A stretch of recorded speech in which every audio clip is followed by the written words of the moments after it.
Sir, paano mo malalaman kung crush ka ng isang babae? Kinakausap niya ako palagi at may extra na binibigay siya sa akin.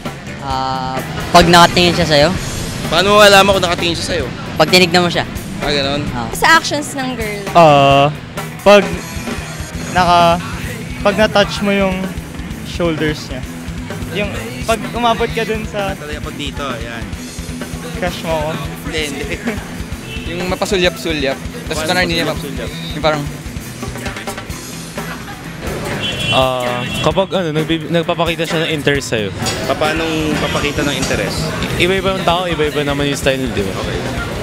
Sample nga. Gagawin ako sa'yo. or paminsan sinascan ka or what? Around.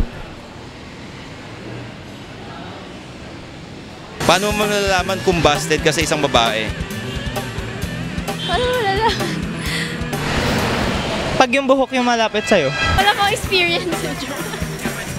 Baliktad. Oo. Okay. Okay. Ayan, dinemo na. Ganyan. Busted. Pag nileong ka siguro. Pwede kaya sampalin, pwede kaya tulakin. Hindi ko napapademo sa iyo yun. Thank you, ah. Sige.